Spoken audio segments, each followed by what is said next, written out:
શિક્ષક બનવાની ઈચ્છા રાખતા યુવાનો માટે ખુશખબરી છે અને એનાથી પણ વધારે તમારી કારકિર્દીમાં તમે જેની રાહ જોઈ રહ્યા હતા એ ભરતીની જાહેરાત થઈ ગઈ છે।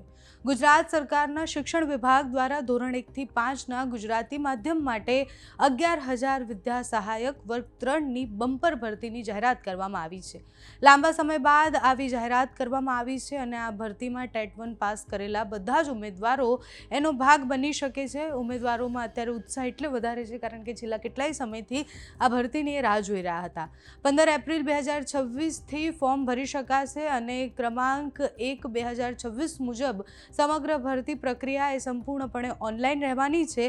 પારદર્શક પદ્ધતિથી આ આખી પ્રક્રિયા થવાની છે। અરજી પ્રક્રિયા 15 એપ્રિલ 2026ના રોજ સવારે 12 વાગ્યાથી શરૂ થશે, જ્યારે ફોર્મની છેલ્લી તારીખ જે છે એ 24 એપ્રિલ 2026ના રોજ બપોરે 3 વાગ્યાની છે, એટલે આટલા સમયમાં તમે ફોર્મ ભરી શકો છો।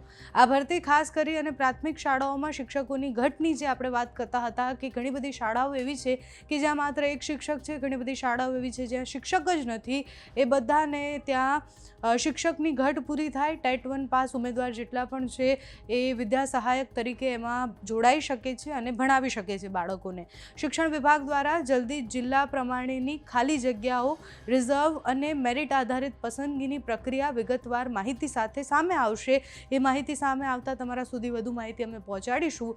અત્યારે આ જાહેરાતમાં એક મહત્વનો નિર્ણય એ પણ લેવાયો છે કે જે ઉમેદવારો હાલ DEI EDના છેલ્લા વર્ષમાં અભ્યાસ કરતા હશે પરંતુ અત્યારે ટેટ 1 પરીક્ષા પાસ કરી ચૂક્યા છે, તેઓ પણ આ ભરતીમાં ભાગ લઈ શકશે। આવા ઉમેદવારોએ અરજી કર્યા બાદ જ્યારે પરિણામ જાહેર થાય ત્યારે પોતાના ગુણ અને માર્કશીટ ઓનલાઈન પોર્ટલ પર અપડેટ કરવાના રહેશે। રાજ્યમાં પ્રાથમિક શિક્ષણનું જે માળખું હતું એને મજબૂત કરવા માટેનો આ પ્રયાસ છે। વિધાનસભાથી લઈને બહુ જ બધી જગ્યાએ સવાલ પૂછવામાં આવતા હતા કે આદિવાસી વિસ્તારમાં કેમ શિક્ષક નથી। ઘણી બધી શાળાઓ કચ્છની એવી છેવાડાની શાળાઓ છે કે જ્યાં એક જ શિક્ષક પર આખી શાળા ચાલતી હોય છે, તો ત્યાં ભરતી ક્યારે થશે? ત્યારે 11,000 વિદ્યા સહાયકોની ભરતી એ ખૂબ મોટો નિર્ણય છે અને એના કારણે બહુ જ બધી શાળાઓ એવી છે કે જ્યાં શિક્ષક પહોંચશે। એ વિદ્યા સહાયક શિક્ષક હોય કે પછી પરમનન્ટ શિક્ષક હોય, ત્યાં બાળકોને ભણાવવા માટે શિક્ષક પહોંચશે એ મોટો નિર્ણય છે। ગુજરાતમાં આપણે જોયું છે કે ટેટ પાસ ઉમેદવારો કેવી રીતના આંદોલન પર ઉતર્યા હતા। ગાંધીનગરના રસ્તા પર ઉતરેલા આંદોલન પર એ વિદ્યાર્થીઓ જે હતા એ બધાની માંગણી તો એક જ હતી કે અમે ટેટ પાસ કર્યું છે તો અમને નોકરી મળવી જોઈએ।